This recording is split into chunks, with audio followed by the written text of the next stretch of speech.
más la esperanza de BDT menos BDS, dada la información de FDS, pero yo sé que esto es independiente, entonces esa parte no es más que una integral.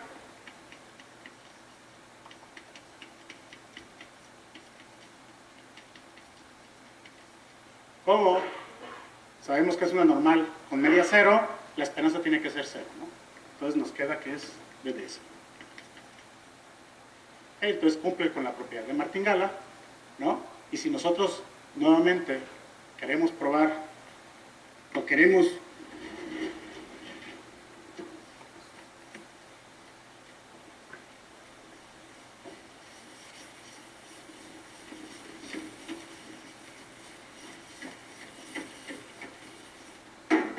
resolver el problema de salida, que es el primer instante más grande que cero, tal que el movimiento browniano es igual a o es igual a B, ¿sí? Entonces hago la misma metodología. La esperanza de B, aquí es cero, ¿no? Tau a B en cero, que empieza en cero, perdón. Esto es igual a cero, y entonces hago nuevamente la misma, ¿cómo se llama? El mismo cómputo, y lo que voy a tener es que la probabilidad de que yo salga por abajo, ¿no? Va a ser igual a B entre B menos A. ¿Okay? El mismo cálculo, ¿no? Okay. Hice un poco de trampa, ¿por qué? Porque la caminata aleatoria simétrica, como la tengo yo ahí, ¿no? En realidad es el análogo continuo, ¿no? Del movimiento browniano. Digo, el movimiento browniano es el análogo continuo de la caminata aleatoria, ¿no? Y si en realidad yo veo la caminata aleatoria, ¿no? Y veo su parte entera de n multiplicado por t y lo divido por la raíz de n, esta cosa converge, ¿no? Por la ley fuerte de los grandes números, ¿no? Esta cosa converge a una normal que tiene media, 0 y varianza t. Entonces en particular converge, ¿no? Débilmente, ¿no? Lo voy a poner. Pero en realidad, si yo me fijo en toda la información de la trayectoria, no solamente en t por t, sino en toda la trayectoria como tal, ¿no? Yo tengo que también se cumpla. ¿Ok? La convergencia es un poquito más complicada que la convergencia débil, pero también es en el sentido de, voy a poner de 0 a 1, ¿no? Para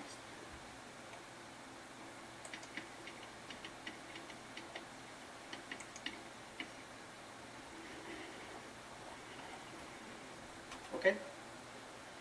Entonces, lo único que estamos diciendo es que para esos dos objetos lo podemos hacer.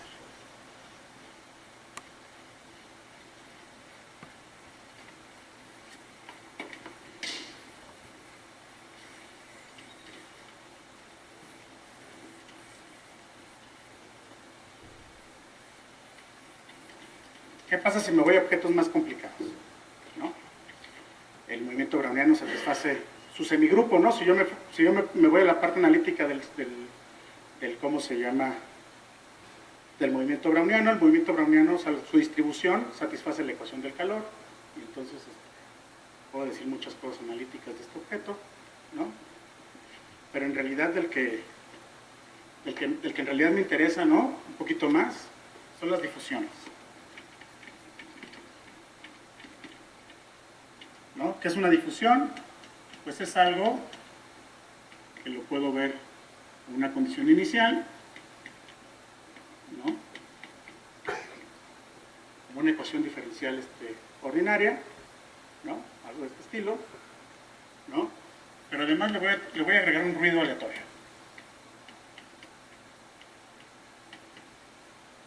Y en este caso es el movimiento browniano.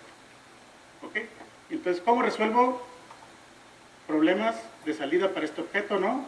Si ya no se parece a esto, ¿no? O sea, la propiedad de independencia no la voy a tener, y la propiedad de estacionariedad en el tiempo tampoco, ¿no? Estacionariedad de los incrementos, perdón, ¿no? ¿Ok? Y entonces, ¿qué tengo que ver? ¿No? Lo que tengo que hacer es cómo transformo este objeto para convertirlo en martingale. Y una vez que lo convierto en martingala, entonces a lo mejor ya puedo utilizar la misma cosa. Y entonces B sigma no lo puse, ¿no? Lo voy a tomar de R en R, medibles y localmente acotados. Si yo tengo estas hipótesis, ¿no? Yo puedo encontrar una función S que va de R en R de clase C2 tal que y de t, que sea la aplicación de S en xt, es una máquina. ¿Ok? ¿Qué tengo que hacer para ello, no? Lo que tengo que hacer es utilizar el cálculo de Ito, ¿no? El cálculo de Ito es una extensión del cálculo para funciones que no son de variación acotada. ¿Ok? ¿Sí? Porque el movimiento browniano no es una función de variación acotada, es el movimiento browniano es un objeto muy complejo, ¿no? ¿Sí? Que es diferenciable en ningún solo punto, entonces hay que tratar de idear, ¿no? Nuevas técnicas para poder hacer cálculo con esta cosa, ¿no? Y entonces, al momento de hacer el cálculo nos agrega una información más que tiene que ver con la variación cuadrática de las trayectorias del movimiento browniano. ¿Ok? Entonces no quiero entrar en detalles, pero si uno aplica el cálculo de Ito, ¿no? Y transforma todo en martingale, ¿no? Resulta que la condición que le tengo que pedir a S es un medio de S' de X sigma cuadrada de X más S' de X B de X igual a 0, ¿no? Entonces, el problema para encontrar una función que me transforme a ese objeto que yo tengo aquí en algo que yo puedo manejar es precisamente una ecuación diferencial. ¿Okay? Y entonces, si yo puedo encontrar esa función S, entonces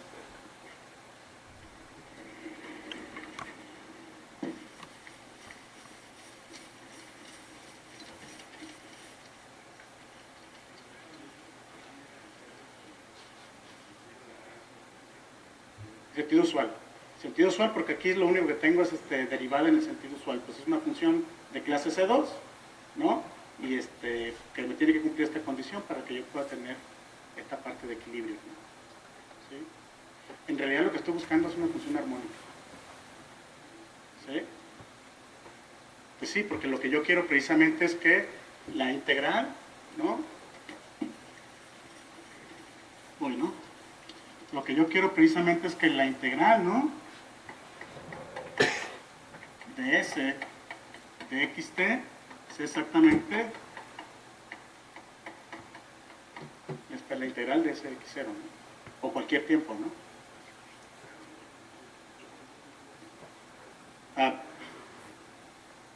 Armónica en el sentido de que, ¿cómo se llama? Que si yo tengo la función h de x de pt x de y va a ser igual a h de z, ¿no? De gs, ¿no? De x de z.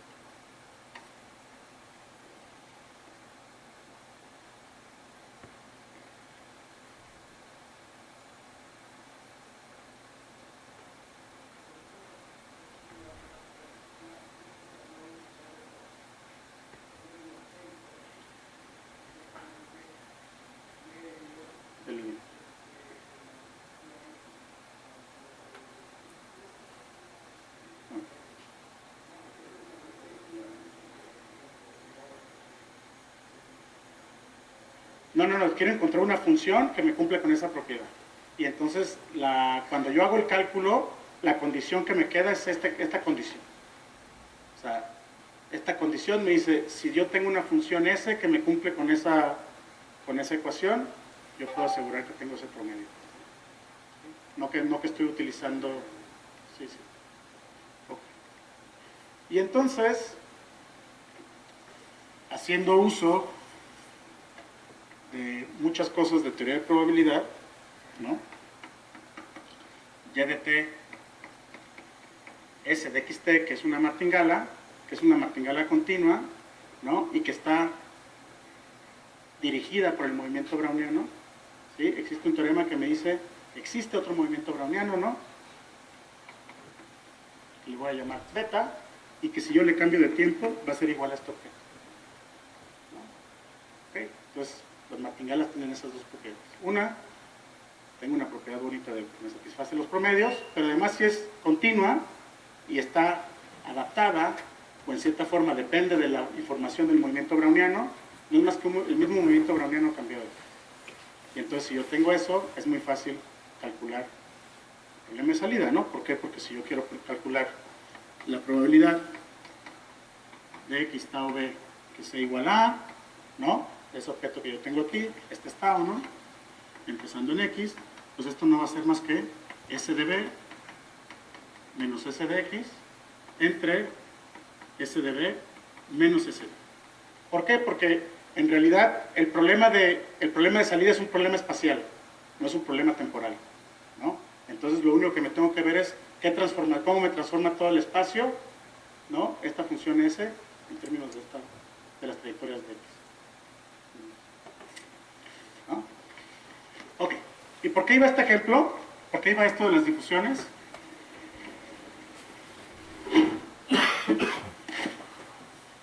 Porque esta es la parte que me interesa, ¿no?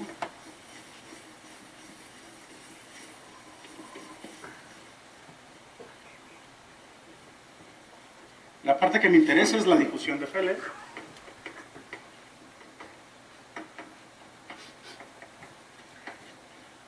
¿No? Donde los coeficientes B y sigma los tengo de manera explícita.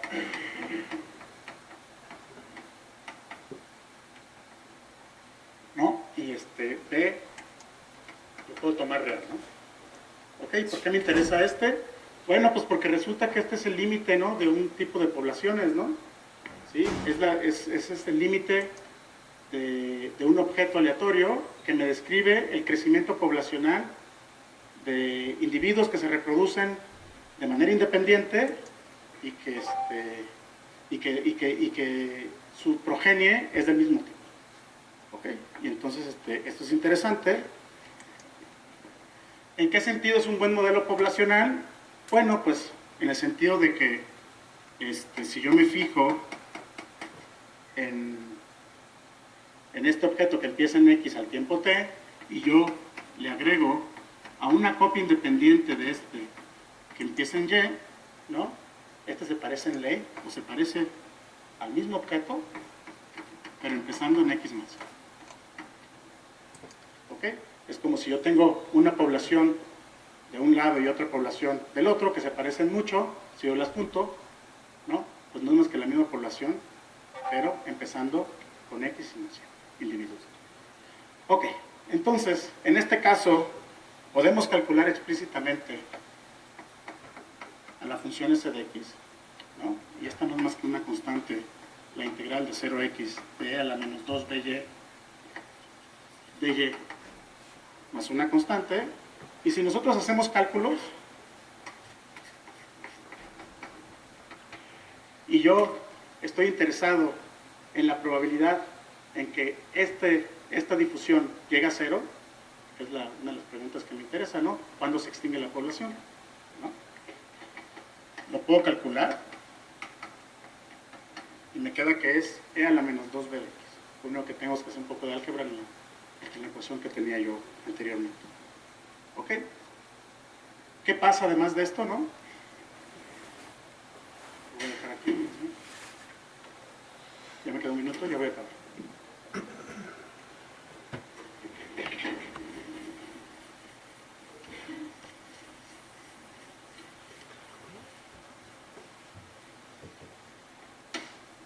Puedo ir un poco más allá, ¿no? ¿En qué sentido? En que puedo calcular la probabilidad, empezando en X, por supuesto, ¿no? De que yo me extinga, ¿no? En un tiempo mayor que T, ¿no?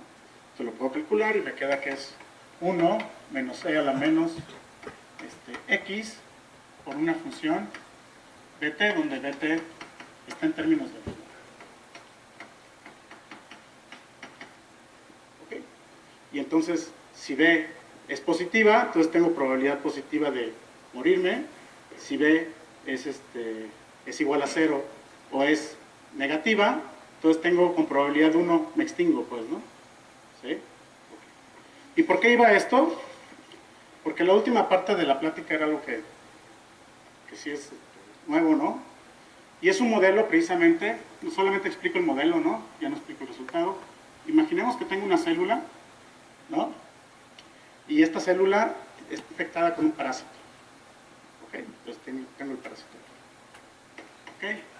Las cepas, cuando uno habla con biólogos, empieza a aprender muchas cosas, ¿no? Entonces, las células se dividen, ¿no? Entonces hay división. Y entonces generalmente, ¿no? Exactamente, son cosas que uno... Pero además, cuando hay división en la célula, no solamente se llevan todos los parásitos, ¿no? Sino se lleva una fracción del parásito, ¿no? Okay, entonces, la célula hija, una de las células hijas, tiene teta X, tiene 1 menos teta X, ¿no? Si nosotros suponemos que esta división se da por una tasa R, ¿no? Una ley constante, ¿no? Entonces nosotros podemos tener un modelo, ¿no? Para este tipo de problemas. ¿Ok? Y entonces el modelo se puede escribir de la siguiente manera, ¿no? Y de t, voy a suponer que empiezo con un parásito, ¿no? Más g veces la integral de 0 a t, y de s de s, más la integral de 0 a t, sigma cuadrada, y s de bs, más la integral de 0 a t, de 0 a 1, teta menos 1, y s menos, por una medida de saltos, ds de t.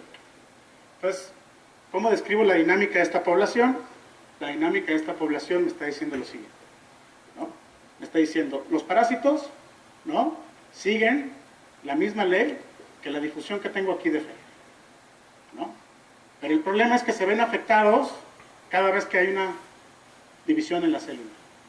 ¿Y cómo se ven afectadas? Pues con una proporción teta o con una proporción 1 menos teta, dependiendo del número que esté. ¿Ok? Si nosotros estamos interesados en estudiar el número promedio, ¿no?, de células infectadas, ¿no?, tenemos que resolver el problema de salida para este modelo.